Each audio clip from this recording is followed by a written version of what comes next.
Beaucoup d'entrepreneurs traitent leurs clients comme leurs voisins de quartier ou leurs amis de maison. Attention, beaucoup d'entrepreneurs traitent leurs clients un peu trop souvent comme leurs voisins de quartier ou leurs amis de maison. Certains d'ailleurs, des porteurs de business, des entrepreneurs, des business ou des boutiques, pensent en fait que les clients seraient trop difficiles, capricieux, compliqués, voire impolis, et d'autres vont jusqu'à s'imaginer qu'un de perdu, 10 de retrouvés. Oh là là! Écoutez, je vais vous ramener sur la terre. Prenons le dernier cas, un de perdu, 10 de retrouvés. En général, nous disons que l'un des piliers fondamentaux pour développer votre business, c'est l'accumulation de clients. Nous disons bien accumulation de clients pour développer le portefeuille client. Et donc, le portefeuille client repose sur la masse de clients que vous êtes sur une période capable de pouvoir engranger, générer et de constituer. Imaginons donc que vous puissiez en perdre systématiquement ce que vous gagnez. Imaginez que vous perdiez donc le client que vous gagnez. À partir de quel moment ce client-là restera pour vous permettre justement de pouvoir ajouter sur ces clients pour constituer un carnet d'adresses ou un portefeuille client assez consistant. Dans votre vie personnelle, un de perdu, 10 de retrouvé peut être une maxime. Cela ne concerne que vous. Tout dépend de comment vous gérez votre relation. Mais quand on est dans le business, il est formel. Il faut le comprendre que ça ne se passe pas comme ça. La vente ne respecte pas cette maxime. Sinon, cette maxime serait totalement fausse, sinon une aberration dans la vente parce que justement, si le premier client que vous trouvez, vous n'arrivez pas à le garder, soyez-en sûr, vous n'en trouverez pas d'autres.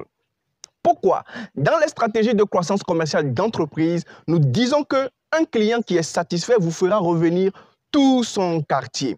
Nous disons également que si vous prenez soin d'un client, vous n'avez même pas besoin d'aller en chercher d'autres parce que ce client pourra commander encore et encore. Et donc, la maxime 1 de perdu, 10 de retrouvé ne marche pas. C'est 1 de perdu, tout le quartier perdu, chers amis.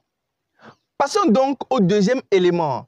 Beaucoup d'entrepreneurs, beaucoup de business, beaucoup de porteurs de projets, beaucoup de boutiques estiment que les clients l'ont bien cherché parce qu'ils seraient impolis, ils auraient des propos déplacés, ils seraient très compliqués, ils seraient difficiles à gérer.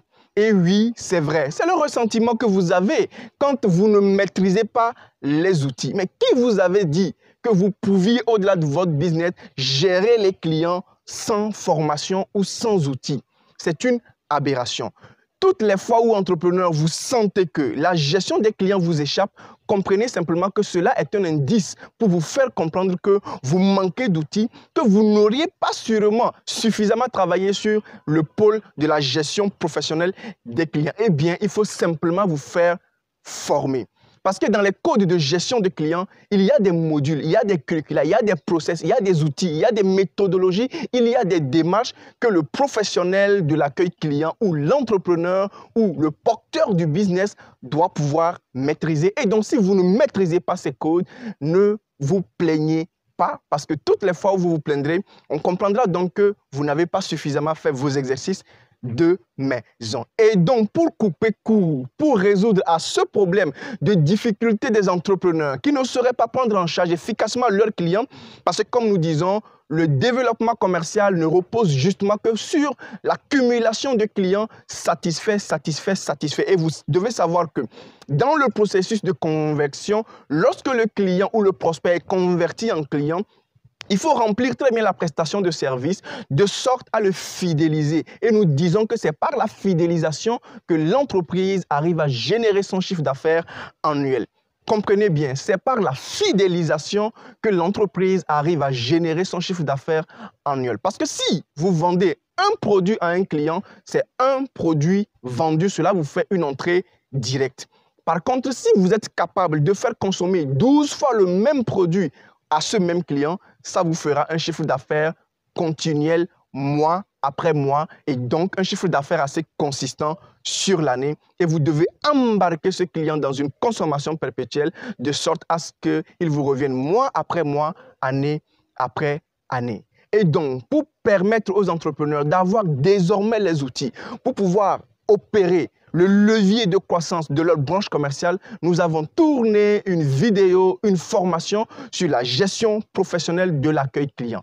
Dans cette formation, vous allez découvrir les 12 aptitudes qu'un professionnel devrait avoir comme aptitudes humaines fondamentales de base pour se réclamer de la profession de la gestion client ou pour se réclamer professionnel de la gestion de l'accueil client. Il faut comprendre d'abord qu'à la base, il faut choisir très bien l'homme. Et quand on a choisi l'homme, il faut s'assurer qu'au fond, il a les aptitudes humaines fondamentales de base et elles sont 12.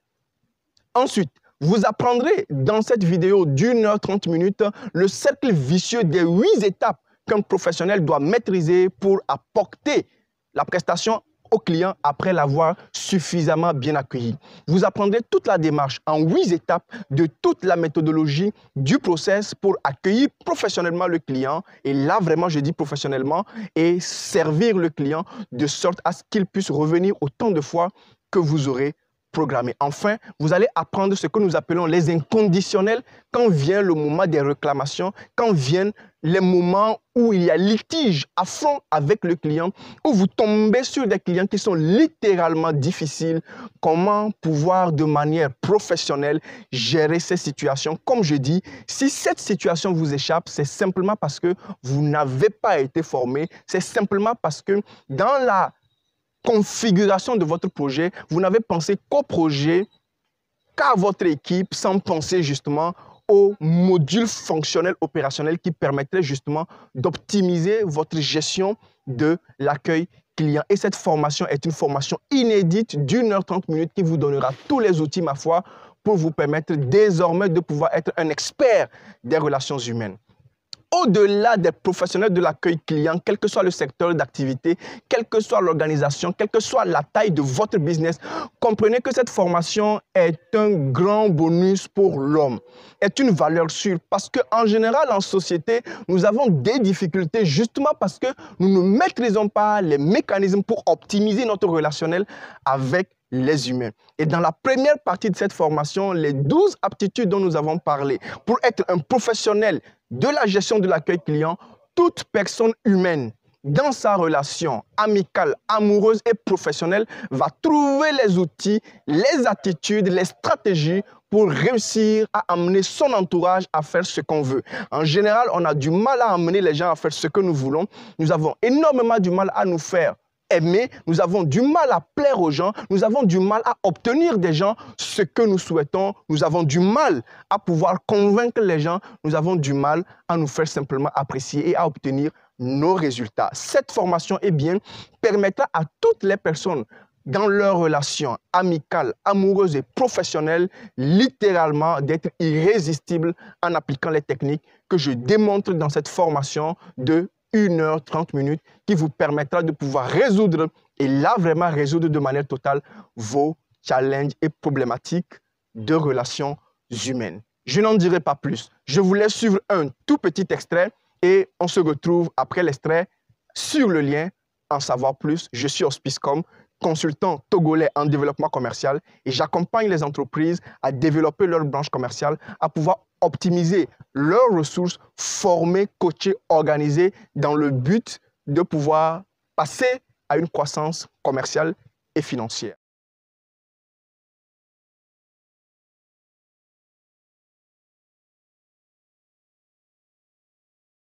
Il est très important qu'à partir du moment que le professionnel se recycle, qu'il puisse maîtriser les nouvelles techniques ou les techniques donc, de renfort sur son domaine d'activité. Et aujourd'hui, vous faites bien d'assister à cette formation qui va littéralement vous aider à passer à un autre niveau. Et je vous le promets, à la fin, vous m'en direz des nouvelles par rapport à l'évaluation que nous allons faire. En général, c'est évident en fait l'accueil. C'est très évident, à tel point qu'on ne sent pas qu'il y ait besoin d'outils pour pouvoir faire l'accueil. Et donc tout le monde s'y jette. Parce qu'à la maison, chez nous, étant donné qu'on est dans un écosystème africain, l'accueil est quelque chose qui est factuel, qui est permanent. c'est-à-dire que c'est factuel, ça qu'on peut voir ça au quotidien. C'est permanent parce que on vit l'accueil chaque jour, à tout moment. Et le fait de cette permanence-là fait que ça paraît quelque chose de tellement évident qu'on ne voit plus en fait la nécessité de faire un effort. Et c'est là que commence toute l'erreur. Aujourd'hui, durant ce programme de renforcement de capacité des professionnels que vous êtes sur la notion de la gestion de l'accueil client, je vais vous montrer en fait comment est-ce que le professionnel que vous êtes peut bénéficier d'outils d'abord sur soi-même en tant que professionnel et ensuite de stratégies méthodologiques pour pouvoir amener vos clients surtout à pouvoir expérimenter le meilleur service. Donc sans plus tarder, nous allons démarrer.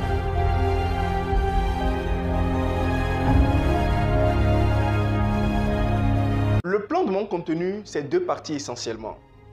D'abord, vous qui êtes le professionnel, qui est habilité à faire l'accueil. Comme je dis, les évidences font que nous négligeons cet aspect-là, tellement c'est factuel et évident. Qui doit faire l'accueil? Qui peut faire l'accueil? Dans la première partie, nous allons nous évaluer avec 12 critères ou 12 caractéristiques clés de ce qui fait un bon agent d'accueil, un professionnel de l'accueil. Et à la fin, vous pourrez comprendre dans la vie qui peut faire ce travail d'accueil et qui ne le peut pas. Parce que oui, en réalité, on verra que tout le monde ne peut pas réussir l'accueil. C'est pourquoi dans la vie, il y a des métiers qui sont destinés à certains et qui ne sont pas destinés pour d'autres. Donc, chacun choisira en fonction de ses compétences. Donc, cette première partie sur les fondamentaux va me permettre de vous expliquer réellement ou d'échanger avec vous sur les meilleures compétences à avoir ou les aptitudes à avoir pour être éligible comme professionnel de l'accueil client. Dans la deuxième partie, je vous montrerai de manière méthodologique les outils, les clés, les stratégies et les outils que le professionnel de l'accueil client peut utiliser pour pouvoir rendre service ou opérer l'accueil. On comprendra plus tard la nécessité de l'accueil dans une entreprise comme la vôtre.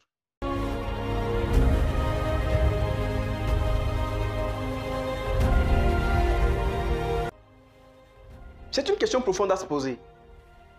Parce que après tout, si je comprends que tout le monde veut être important, je peux m'arranger à donner à tout le monde son importance. Et tant que je donne aux gens leur place, leur importance, tout le monde est respecté, tout le monde est content, tout se passe bien.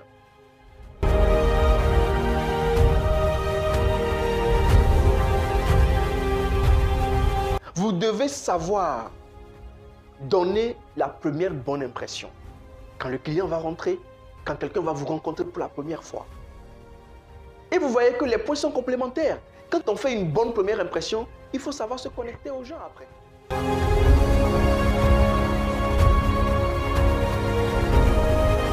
En tant qu'humain, comme je le disais tantôt, vous aurez toujours quelque chose à demander à quelqu'un. Ça, c'est formel. Vous avez toujours besoin des autres. Au moment d'avoir besoin des autres, vous devez savoir comment vous pouvez les intéresser. Pour que s'il y a deux choix à faire, que le choix puisse être porté sur vous. En réalité, dans cette salle, vous devez même créer de la discrimination. Et vous allez voir que souvent ça arrive. Un client vient, la première personne qui est au comptoir, le client ne veut pas que ce soit elle qui lui serve. Peut-être que l'autre personne qu'il voudrait bien qu'il lui serve, cette personne-là, par exemple, est occupée. Mais il dit non, je vais attendre telle personne pour me servir. Parce que justement, cette personne a su créer un lien fort avec ce client. Quand je dis lien, c'est qu'elle a réussi à se rendre intéressante. Parce que sur le processus de son service, le client est un roi. Le client est heureux. Le client est servi, il est satisfait. On va tout à l'heure voir quelle est la démarche pour servir un client. Ceci étant des bases.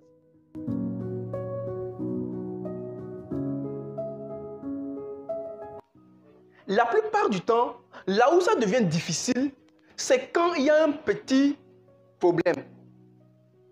Et vous vous expliquez avec le client. C'est normal de parler sans hausser le ton, sans se justifier. Mais quand le client parle, ne le coupez pas.